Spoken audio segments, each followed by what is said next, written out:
Hello, good evening, everyone. Welcome to my MVF&x and the European Fertility Society. We are back once again today to discuss an interesting topic for sure. And we have a special guest with us already. You can see him right here. Yulian Melnyk is with us today. Hello, Yulian. Lovely to have you. This is your first event with my MVF&x. I'm happy to have you here. And I hope you are ready to discuss our topic today. Very important topic as well. How are you? Thank you. Fine. Thank you for the invitation, basically. Let's go to the topic, I guess, to the main dish. Definitely. And just let me remind everyone that Yulian Melnyk is the senior embryologist at Medicover in Ukraine, and he will discuss today the topic on why eggs don't always develop properly. And as he is the embryologist, he's the perfect person to answer that, first of all, main question. But remember, you will have a chance to ask your own questions. So all you need to do is just put those in the chat, and Yulian will simply answer them for you right after his presentation.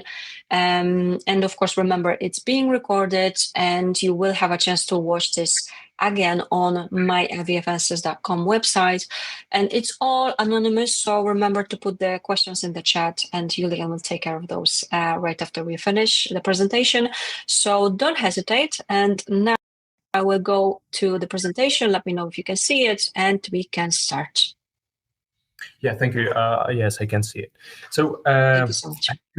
I have choose this topic, like why eggs don't always develop properly, from embryologist perspective, because that's actually what bothers my patients and me as well. So I guess you will find it interesting as well.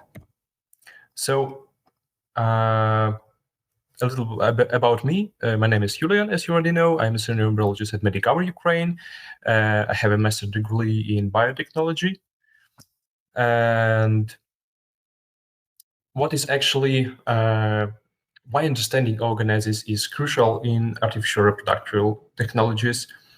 We often focus on antral follicle counts and oocyte counts, but oocytes are not just numbers, and there is actually a background. And before discussing disorders of organisms, let's quickly review the basics and what is actually mitosis and meiosis and how oogenesis works. This background will help us to understand where things may go wrong. So mitosis, it occurs in all tissues, produce genetically identical diploid somatic cells, and is actually a rapid process. And opposite meiosis, it occurs only in the ovary, like oocytes, and the testes, like spermatozoa, and cells are haploid and genetically different from the parent one, and may take even years, what you will know a bit later. So, as we know from the previous slide, the story of an egg begins long before the birth, and primordial germ cells develop into oogonia, which become primary oocytes during the fetal life, like which we find here. And these oocytes then pause in the development for years, and each oocytes remain frozen in a special phase called prophase 1, and only after the LH rise, the hormonal signal that triggers the ovulation, actually, meiosis resume. And the final step of maturation happens just before the ovulation and preparing the egg for the fertilization. And personally, I do find this scheme perfect for the understanding and how the follicle genesis and hormonal regulation works. Firstly, follicle stimulation hormone, like FSH, and luteinizing hormone, LH, stimulate the growth of several follicles, and where only one becomes dominant, where the rest undergo atresia, means like destruction. And meanwhile, estradiol level becomes gradually increase, preparing the endometrium and cervix and fallopian tubes for the fertilization. And when estradiol reach its peak, an LH surge occurs, and approximately 24 hours later, ovulation occurs. And next, the granulosa cells transform into yellow body, which begins to produce progesterone, like here.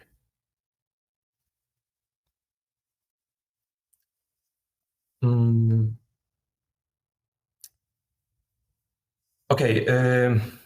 Since we already know the basics, let's dive into the main topic.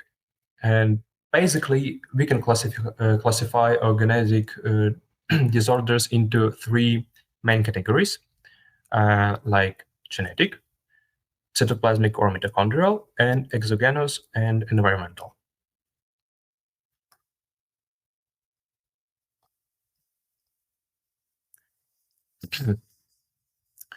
So, genetic disorders like aneuploidy and translocation,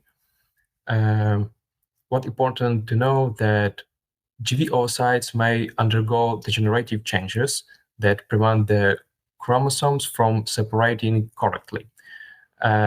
Like incorrect chromosome segregation during the first or second meiotic division results in aneuploidy. And unfortunately, with autosomes, this is actually it is usually lethal. And with the sex chromosome, aneuploidy can lead to anomalies of sexual development. And sometimes pairs of chromosomes fail to rejoin after crossing over, like it's exchanging of the information at diplotent stage,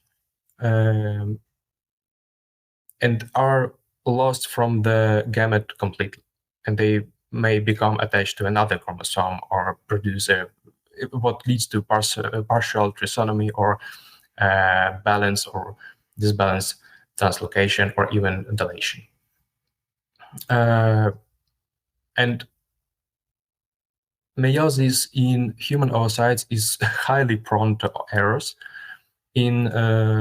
especially in chromosome segregation, and resulting in aneuploidy of oocytes that can lead to pregnancy loss or genetic disorders. So, shortly speaking, aneuploidy is the leading cause of reproductive failures and birth defects in humans. And unfortunately, the strong association between maternal age and trisomy, coupled with the changing reproductive trends that more and more people, they tend to become parents in more advanced maternal age and having their first child, suggest that the aneuploidy problem is not going to melt.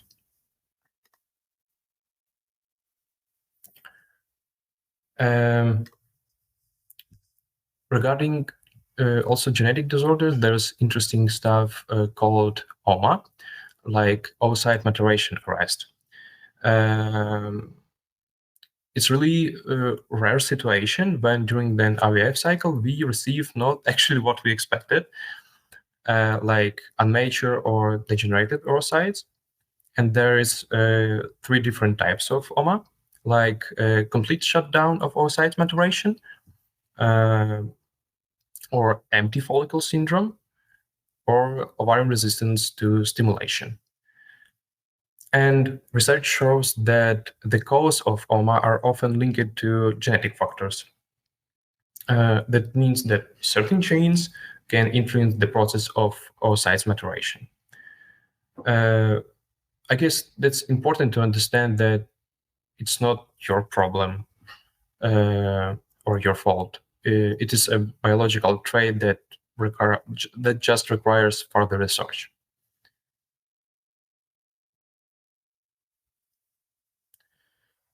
The next block is cytoplasmic disorders. And regarding cytoplasmic abnormalities in oocytes are also impactful. Structures like refractical bodies, what you may see on the first picture, or centrally located cytoplasmic granulation on second and third picture. It's like clusters that may not be visible in routine screening, but they can significantly reduce the chances of successful fertilization and embryo development. And we as embryologists may see it after we receive the oocytes.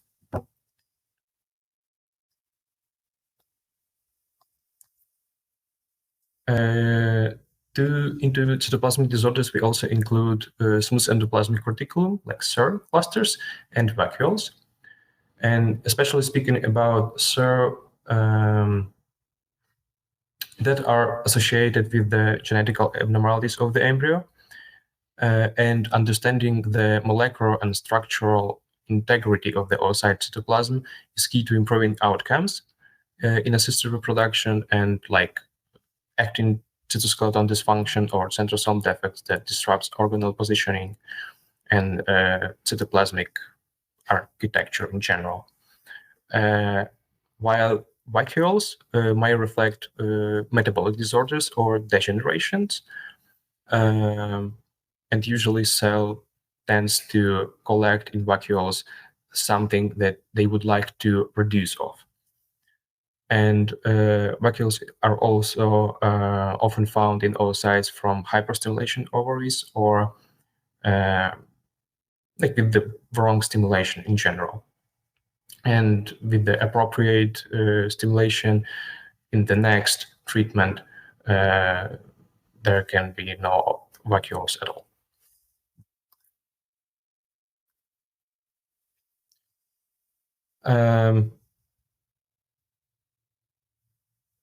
So cytoplasmic disorders,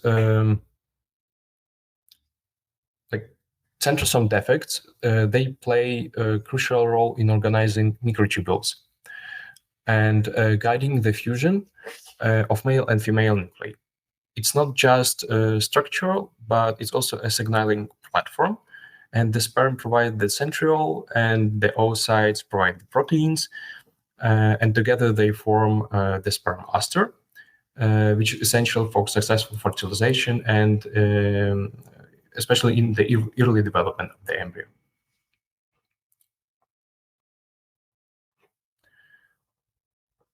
And centrosome dysfunction is a hidden but significant cause of male infertility.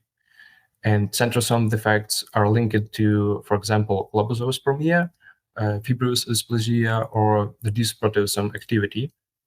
And sperm ester formation is a key marker of fertilization success.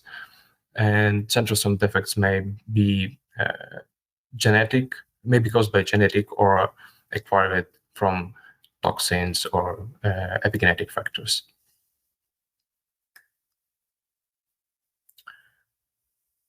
And the next block is my favorite one, like mitochondrial disorders.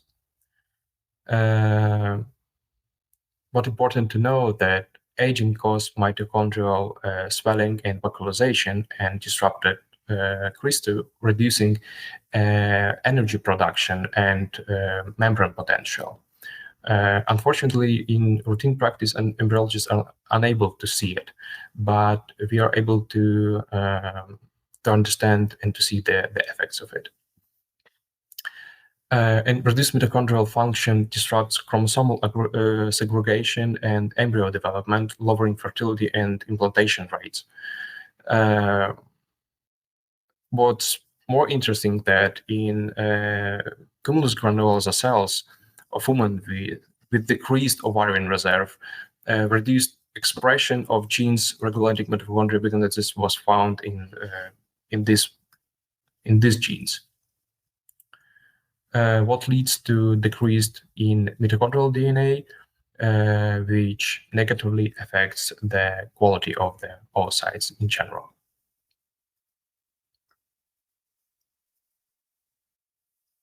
And the multiple implications of mitochondria and ovarian aging and their postponed consequences on the reproductive function are found in this picture. And I found it interesting that investigation of the pathophysiological role played by mitochondria in ovarian aging show a close relation between mitochondrial DNA and oocyte quality and competency of developing the embryo. So there is a found that there is a haplogroup of mtDNA patients that have hereditary factor protecting against DOR, like diminished oocyte reserve. However, the age-related mitochondrial DNA instability, which leads to the accumulation of mitochondrial DNA mutations in the oocytes, may play a key role in this, and especially in terms of competence and of the risk-transmitting mitochondrial abnormalities to the offsprings. And low oocytes mitochondrial DNA content reflecting into mitochondrial content and insufficient biogenesis of the organelle during oocytes maturation is also a significant indicator of a poor oocyte quality. And using this, we are able to predict poor embryonic development. Also, ovarian aging is also seriously affected by the dynamic of the mitochondrials and mitochondrial biogenesis in the surrounding granulosa cells that may provide interesting alternative like biomarkers to show this. And since we already started to the topic of mitochondria, it's important to talk about aggregation of the mitochondria, especially their impact on early embryos. When mitochondria aggregate centrally, they physically push the nuclei toward the edges of the cell, and this disrupts normal cell division, symmetry, and nuclear integrity. As a result, we see reduced DNA replication and increased damage and impaired transcription, all of which compromise embryo viability in general. And the competition between mitochondria and nuclei for the cell center is driven by cytoskeletal forces. We already mentioned microtubules that pull mitochondria inward, while actin centers of the nucleus they aggregate and they reduce cytoplasmic actin, tipping the balance in general. And this study shows that maintaining a dispersed mitochondrial layout is critical for embryo health and may explain why certain IVF cycles actually fail to develop.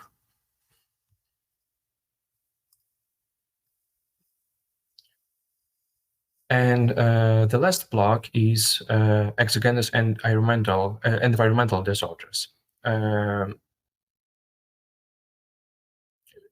Long story short, organesis is highly sensitive to external influences, and environmental toxins and medications, lifestyle choices can disrupt hormone balance and damage cellular structures and impair the development potential of oocytes.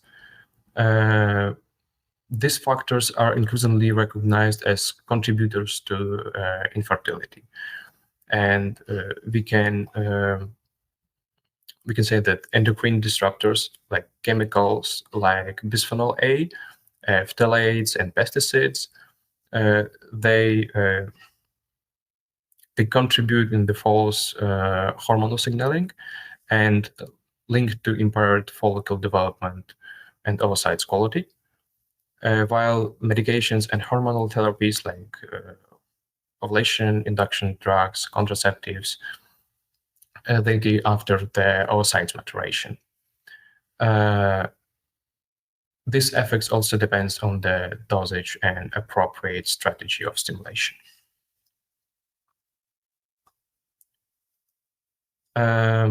Also, radiation and chemotherapy, they may damage the DNA and oocytes in general, the ovarian reserve, and often leads to premature ovarian failure. While lifestyle factors like smoking, alcohol, and poor nutrition negatively affects oocyte cytoplasmic integrity and morphology.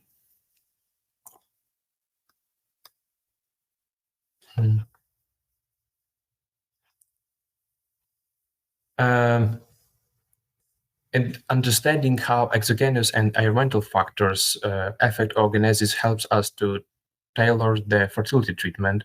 And from oxidative stress to epigenetic changes, these disruptions can compromise oocyte quality.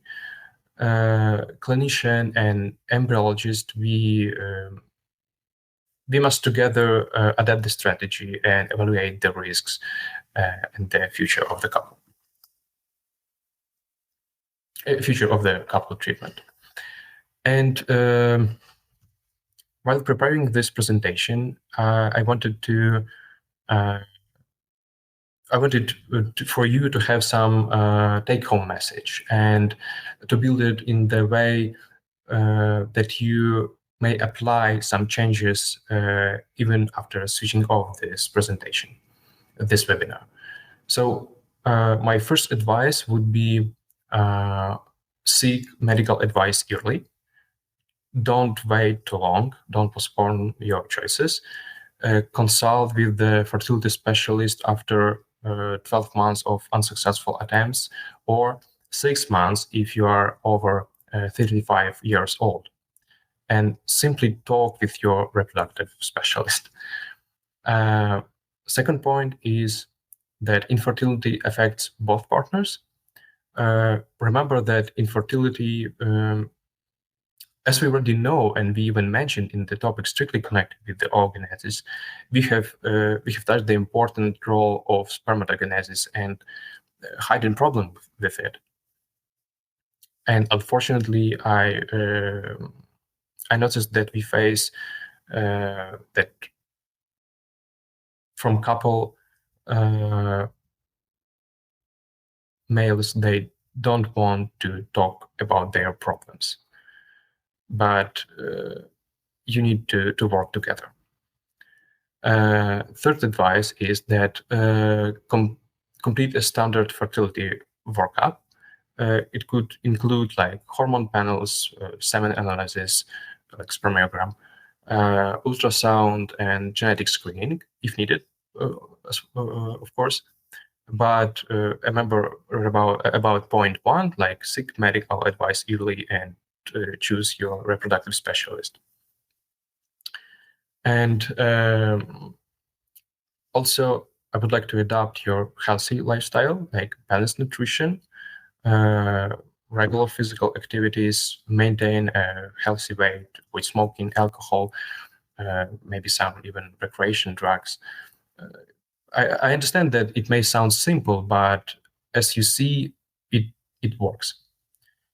And also, the last advice is understand your risks and where you, for example, work or where you live, and try to limit your exposure to endocrine disruptors like already mentioned, bisphenol A or pesticides. Maybe you're a radiologist, so radiation and toxins that may affect reproductive health. So that's all from my side for today. And also I would like to show you the sources that I have used during the preparation. And as already said, I work at Medicover Ukraine. we have like 5 big centers. 4 of them located in the west part of Ukraine and 1 in the central one. And I'm also proud that we are not just an IVF clinic, we are also an egg bank, and we provide different treatments worldwide using oocyte donation. And we, with the such statistic, like 87% survival rate, 80% of fertilization rate, and 49% of embryologization rate using our donor oocytes. Thank you. I would say that firstly that we'll notice clinicians, because during the simulation, patient undergo a folliculometry, and when we see that the follicle doesn't develop in the range that we would like to see, we already understand that the stimulation may go wrong and adapt it a bit.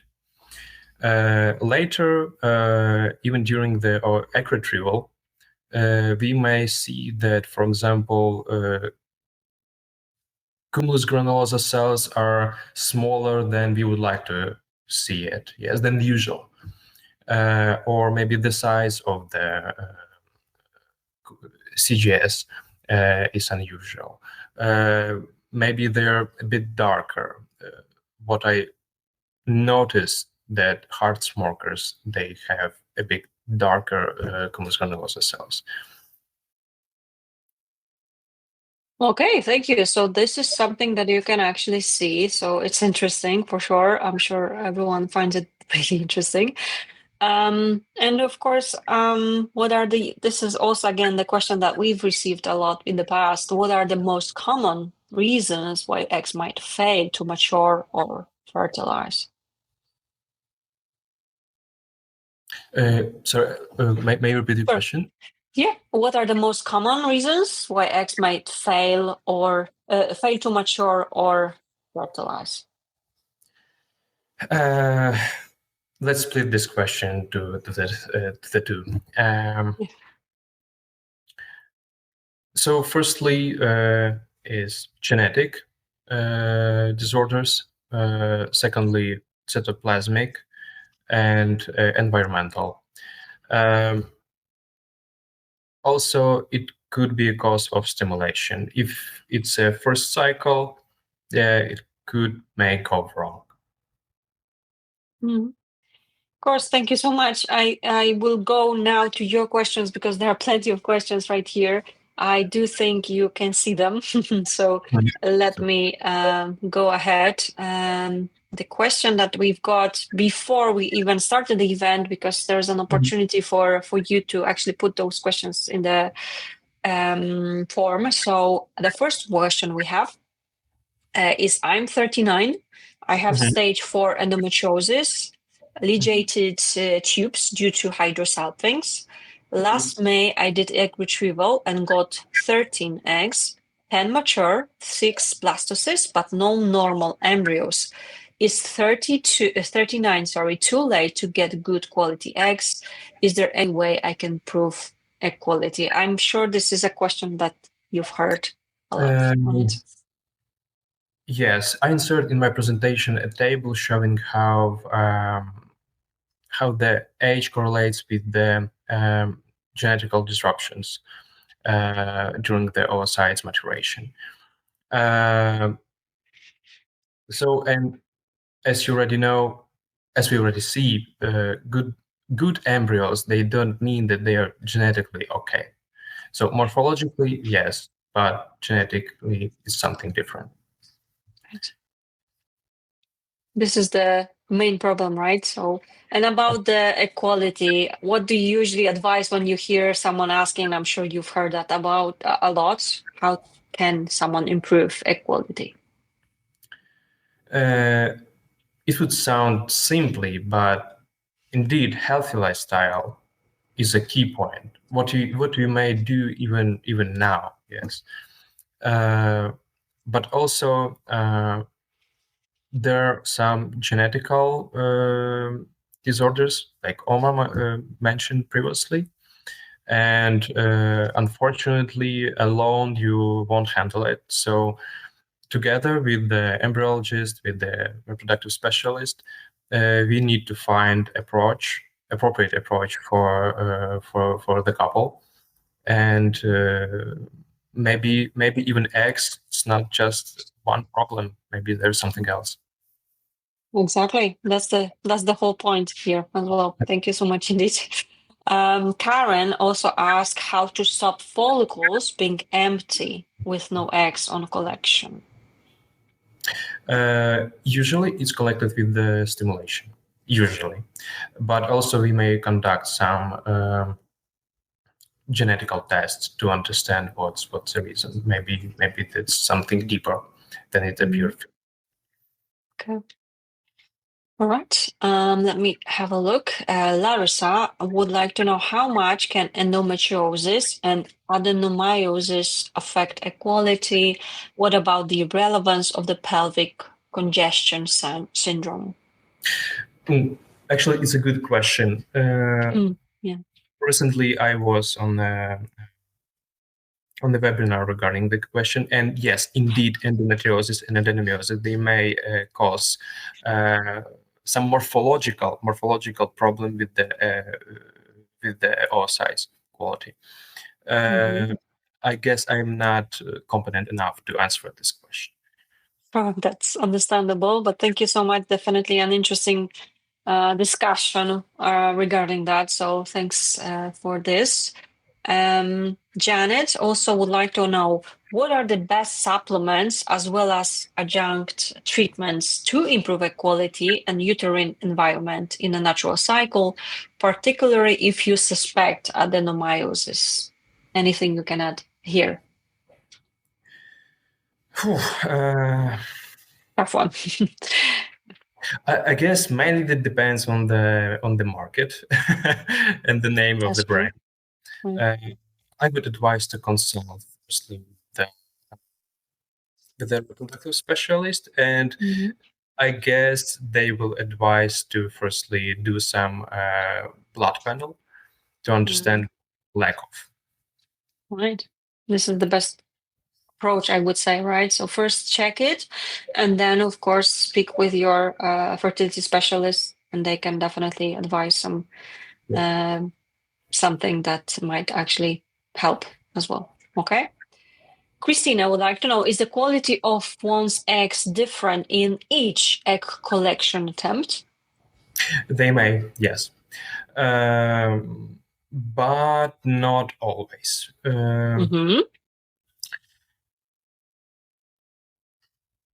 Since we are also an oocyte bank, we have the opportunity of seeing how even young women they undergo like stimulation of less major oocytes in comparison to the second one. It means that we need to a bit adapt the stimulation. But also there are some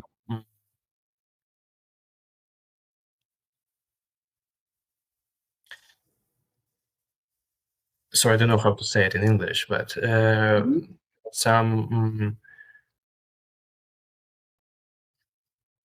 we may see some structures in each stimulation from the woman again.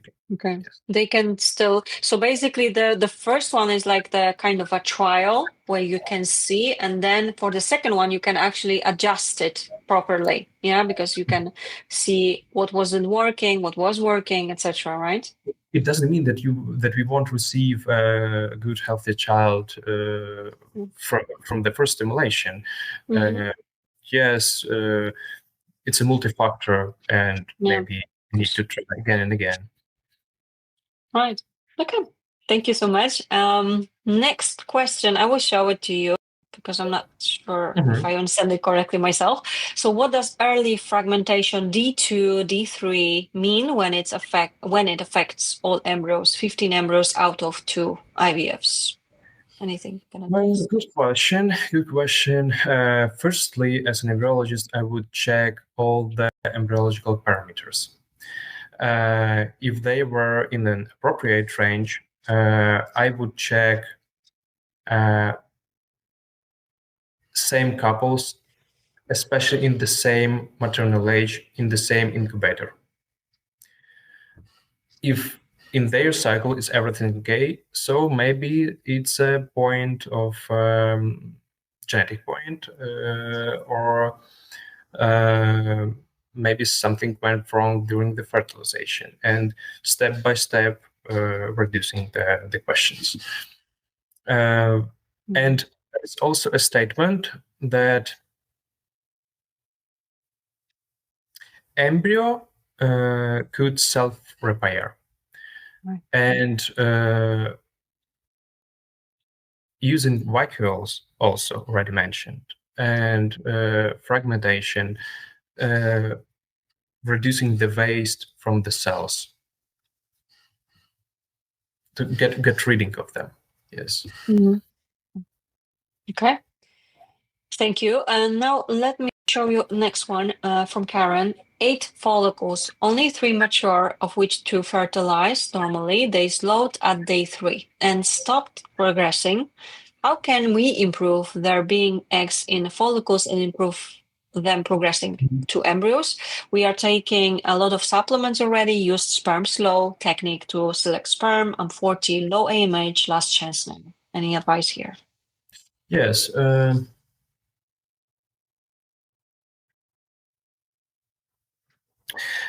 I would like to also see the spermiogram and maybe sperm fragmentation tests, karyotyping as well. But in each cycle, when we see that, for example, from 10 follicles, we receive only like 5 oocytes and 3 of them were mature, for example, I would also check the stimulation.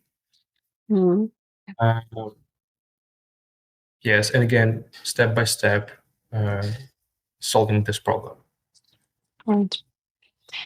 Okay, thank you. Let me ask you the next question from Andrea.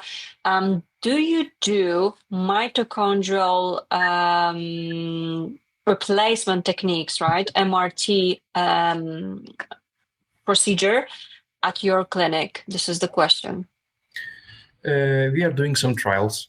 When only we will see, there is a craze regarding the mitochondrial transplantation, and usually it is used not in the ways that they were firstly developed. And I'm not skeptical about this technology, but before we will apply it and especially recommend to some couple, I would like to be completely sure that we are not just selling services. Okay. Yep. I hope you understand.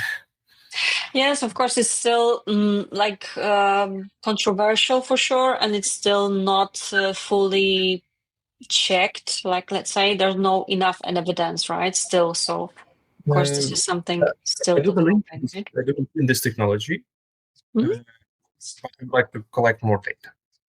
Definitely. Of course. Thank you so much for that question as well.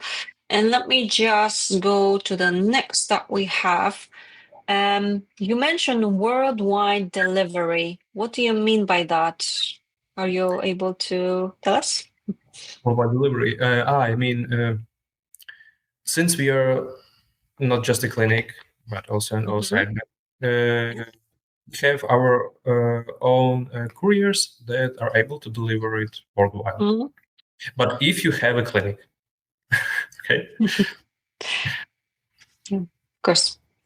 All right. I hope that helps. Let us know if there's anything else you wish to ask. There are some more questions. I will show it to you, the next one, because there are quite a few details here. I had 10 eggs retrieved. 8 led to day 5 or 6 blastocysts.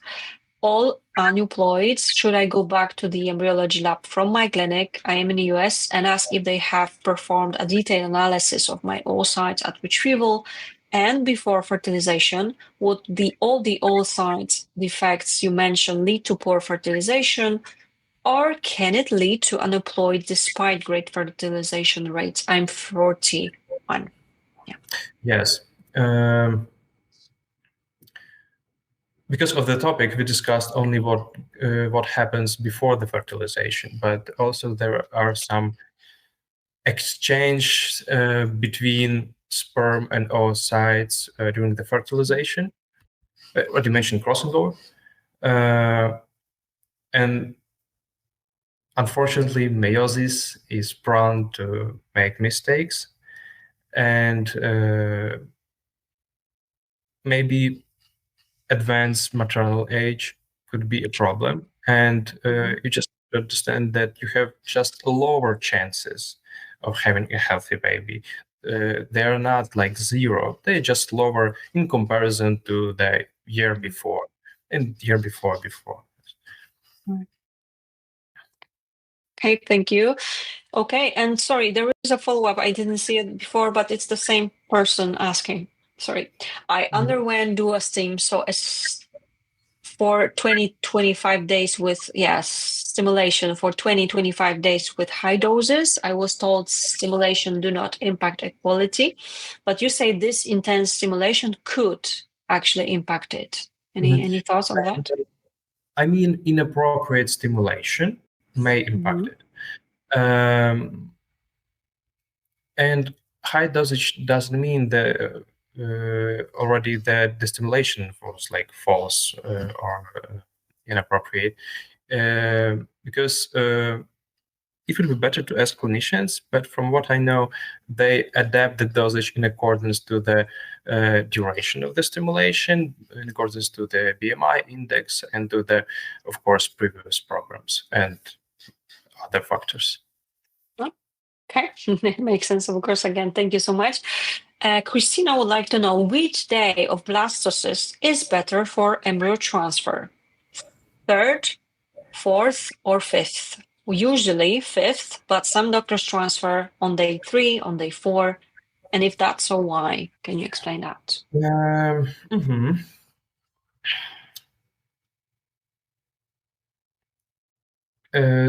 So I am mostly in our labs, we work with the blastocyst, so it means 5-6 days, and we consider this as a better option. Some clinics work with the 3rd day, and I know some clinics that are really good in it, and they have comparable results to the 5-6 days. However, I do find 5-day better in different ways. It's a long story actually to discuss. Definitely, of course. But basically, in your practice, you usually transfer on day 5, right? Just to... Yeah, there's also a question that like years before, like decades before, it was hard to cultivate embryos for such a long period. Nowadays, it's definitely techniques are different and it works better. So most of the clinics definitely of course, the talking to other clinics, different countries, with now day 5 transfer is mostly common. I would say right now, right? Thank you. Okay, let's have a look. Sarah would like to ask you, I did many IVFs and always got embryos, but only got pregnant once, and it was a miscarriage. I'm over 40, I'm healthy and do not smoke, but I do drink on the weekends. I did not drink during IVF treatments. Should I remove alcohol completely, or am I just old? This is the question. Anything you can advise?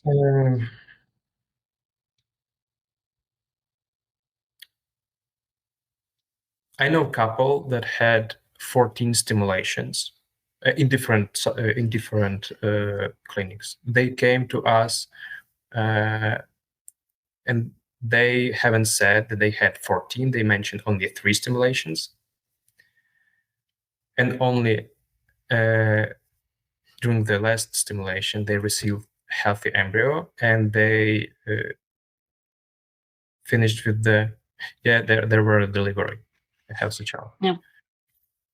So it's also a question of the chance, and as I already mentioned before, the older you are, the chances are lower.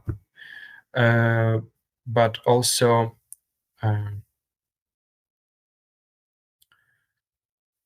there are different syndromes like DOR, and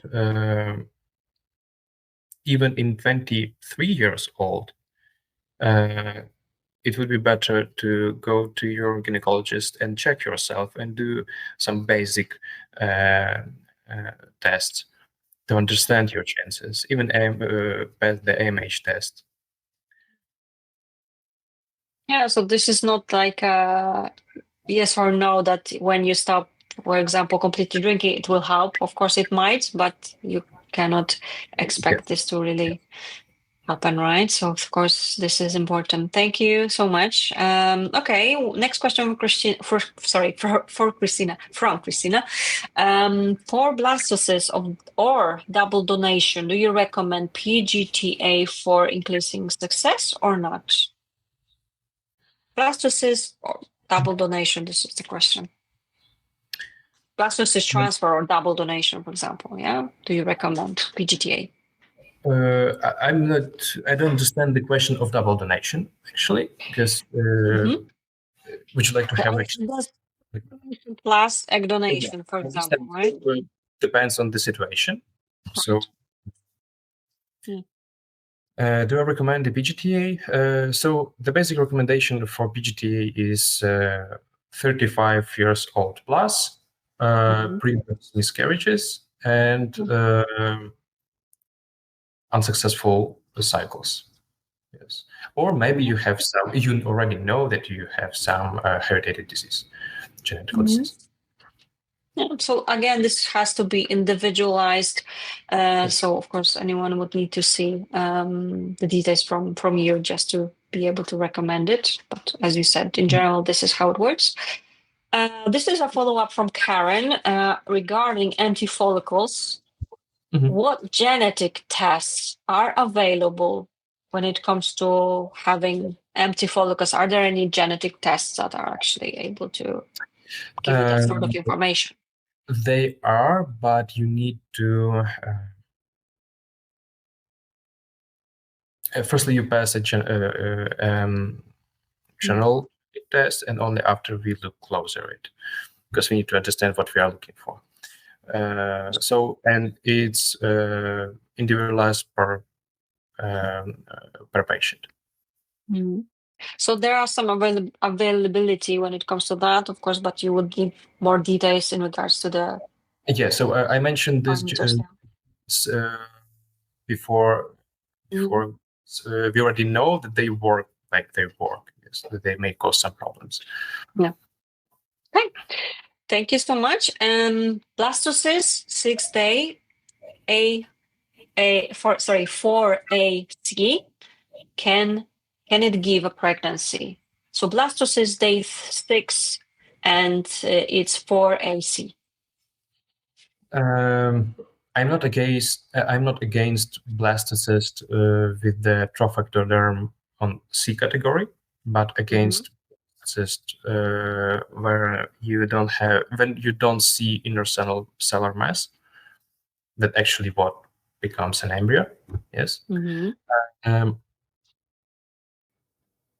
And what you need to understand that, for example, if in one IVF cycle we receive blastocyst 4 BC on day 7, I would recommend to transfer it.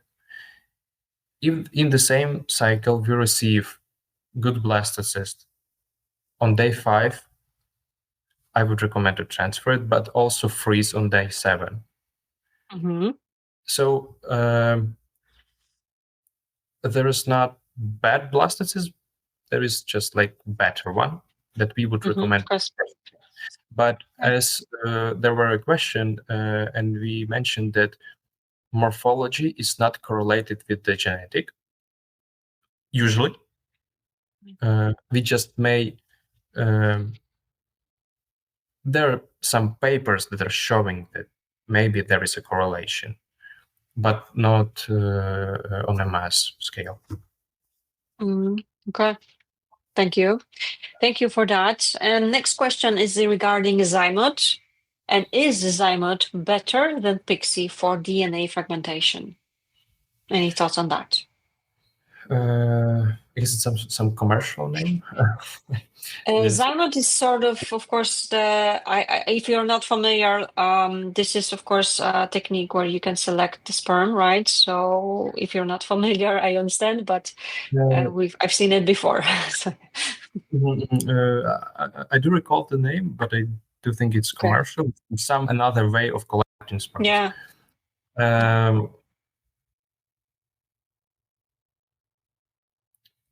So Pixie was developed, for example, Pixie was developed for particular patients when we are not unable to choose morphologically normal spermatozoa. I mean that when we have two morphologically normal spermatozoa, we need to understand which one of them is competent enough for fertilization. And that's why we need Pixie, because there are patients that they have really good spermiogram, but really bad fertilization rate. And it may be a tip for us to use like HbA test, to undergo HbA test or DNA fragmentation, and Pixie as a result to choose one competent. Good. That makes sense. Okay, thank you. What I also wanted to mention that all these methods, they have their own limits, and we need to understand it also. Great. So again, there are different tests, etc., and of course, each clinic may actually use different names, etc., etc. So there are plenty. So be aware of that as well. So thank you for that. Okay, Christina would like to know, so if a 21-year-old egg donor is 47 kilograms, right, will the quality of eggs be low? Because you said poor nutrition can affect quality of oocytes. Poor nutrition affects health in general, and also oocytes. I would pay more attention not on the mass of the also body mass index. Yeah, like because you could be 45. You could have 45 kilograms and having like 1 meter and 80 centimeters height. So you probably need to consult with the. And I guess, when it comes to egg donors, they are usually like 90%, 99% very thoroughly checked, right? So I guess this is also important to notice. Yeah. Okay, so speaking about our donors, they firstly be with the proven fertility. We also put some age limits, even that our government dictates some limits. We have our own because of the experience.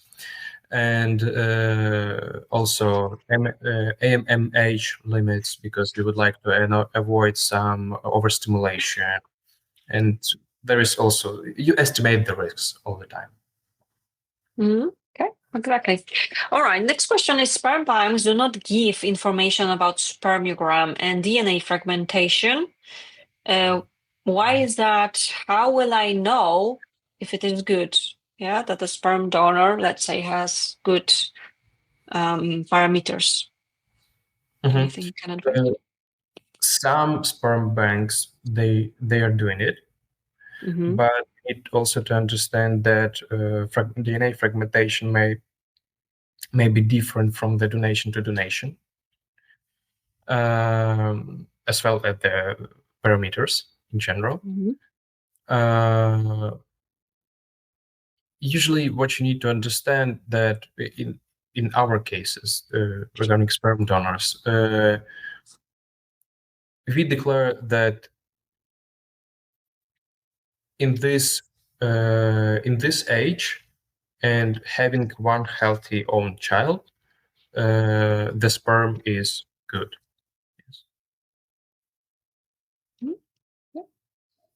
Thank you. I think it is clear. We will be slowly finishing. So if you have more questions, go ahead, type those in. And there are like 2 questions left, I think, still here. There is another question in regards to MRT, mitochondrial donation. At your clinic, you've mentioned that you are doing some trials. And are you able to tell us whether they are open for the public or they are closed trials? This is the question. Just for our own usage to understand, are we able to do this just to understand,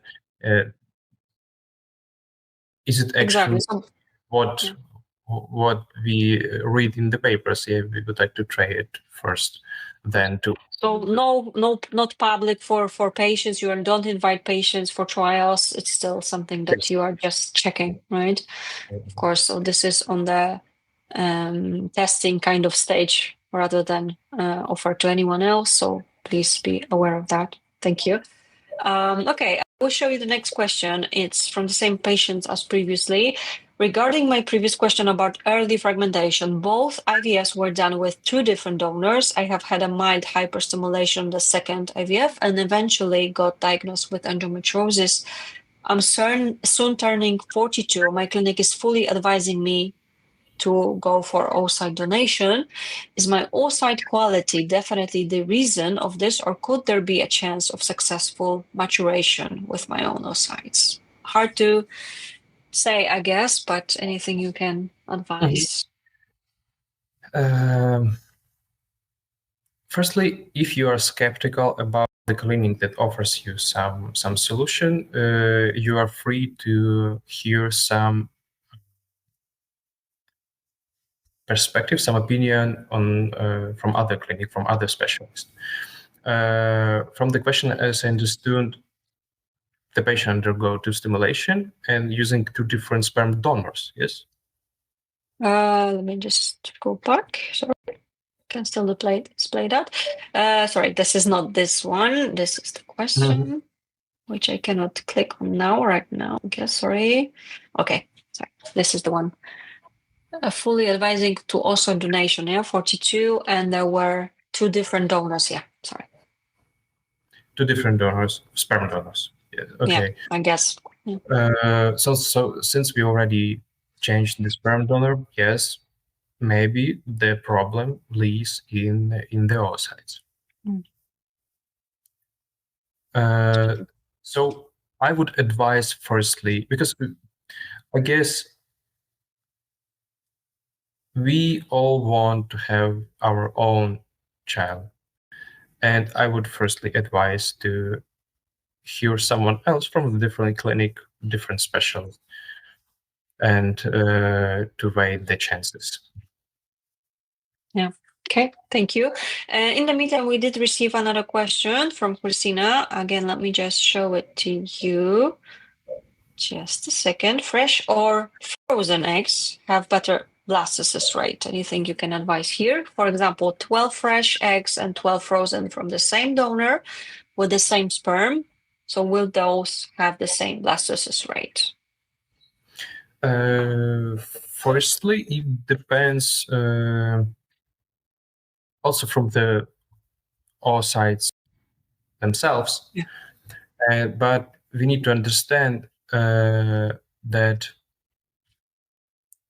vitrification and thawing are 2 additional processes, and something during this process may go wrong.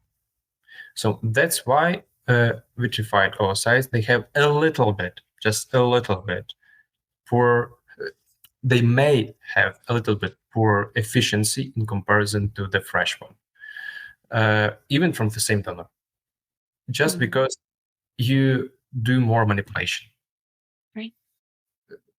That's same like with the cooking food. Less processed food is healthier in comparison than not. But are you able to tell us at Medicover, do you mostly go for fresh or frozen, or is it like a very similar percentage?